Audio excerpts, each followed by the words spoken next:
श्रीकृष्णाष्टकद्वयम्।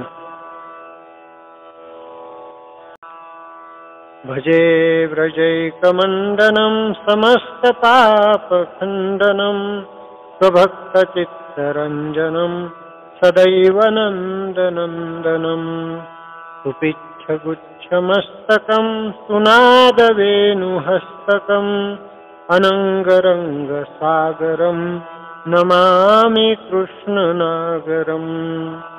मनोजगर्वमोचनं विशाललोललोचनं विधूतगोपशोचनं नमामि पद्मलोचनं। करारविन्दभूधरं स्मितावलोकसुन्दरं महेन्द्रमानदारणं नमामि कृष्णवारणम्। कदम्बसूनकुण्डलं सुचारुगण्डमण्डलं व्रजाङ्गनैकवल्लभं नमामि कृष्णदुर्लभम्। यशोदया समोदया सगोपया सनन्दया युतं सुखैकदायकं नमामि गोपनायकम्।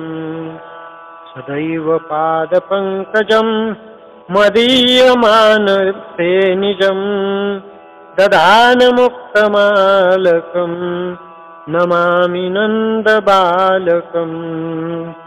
समस्तदोषशोषणं समस्तलोकपोषणं समस्तगोपमानसं नमामि नन्दलालसम्।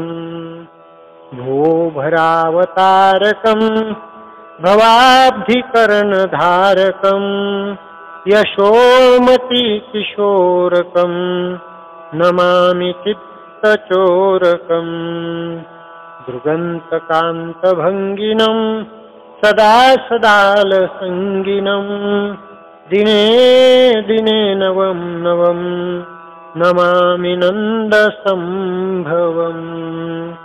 गुणाकरं सुखाकरं कृपाकरं कृपापरं सुरद्विषिन्नकन्दनं नमामि गोपनन्दनम्।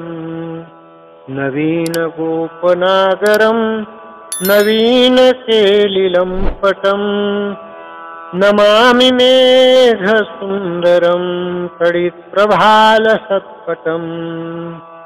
समस्तगोपनन्दनं हृदम्बुजैकमोदनं नमामि कुञ्जमध्यगं प्रसन्नभानुशोभनम्।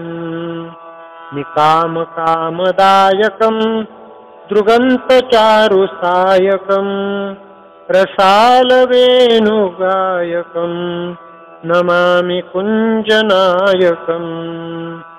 विदग्धगोपिकामनो मनोज्ञतल्पशायिनं नमामि कुञ्जकानने प्रवृद्धवह्निपायिनम्। यदा तदा यथा तथा तथैव कृष्णसत्कथा मया सदैव गीयतां तथा कृपा विधीयताम्। प्रमाणिकाष्टकद्वयं जपत्यधित्यय पुमान् भवेत्सनन्दनन्दने भवे भवे सुभक्तिमान्। इति श्रीमच्छङ्कराचार्यकृतं श्रीकृष्णाष्टकद्वयं सम्पूर्णम्। श्रीकृष्णार्पणमस्तु। श्रीगुरुचरणारविन्दार्पणमस्तु। कुण्डलिकावरदा हरिविठ्ठल श्रीज्ञानदेव तुकाराम पंढरीनाथ भगवान की जय। माऊली ज्ञानेश्वर महाराज की जय। जगद्गुरु तुकाराम महाराज की जय। सद्गुरु जोग महाराज की जय। सब संतन की जय।